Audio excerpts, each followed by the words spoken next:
Hello there, I'm Chief Meteorologist Jason Smith with an update on Hurricane Dorian going through the U.S. and British Virgin Islands and close to Puerto Rico today as a hurricane.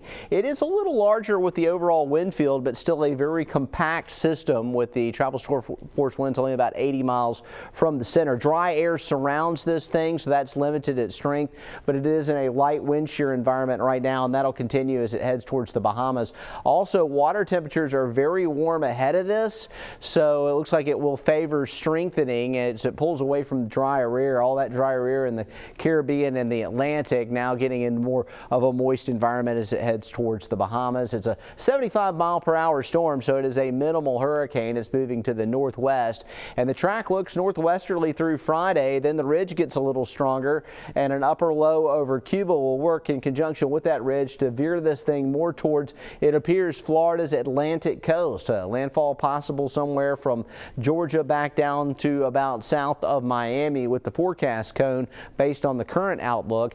And some of the models are showing a similar trend. In fact, more of a southerly shift to the models, and there are several scenarios that bring this into the Gulf before turning it to the north. Even some models that bring it over a little closer to us across southern Florida. Here's the European model, which reinforces that theme, and you can see it has it in the Gulf of Mexico as of lunchtime on Wednesday. That's at the tail end of the run. Highly uncertain there, but just to show you, we're not completely out of the woods with the Dorian. We are out of the thunder shower activity this afternoon. None of that to talk about. Drier air is going to hang around for a couple of days, and that includes the start of your Labor Day weekend. Highs in the low 90s, overnight lows in the upper 60s to lower 70s with some drier air hanging around. Scattered showers return, but no sign of Dorian in the extended forecast. We'll just have to wait a little bit longer before we know exactly what will happen with it long term. But in the short term, it looks like this system will threaten Florida's Atlantic coast.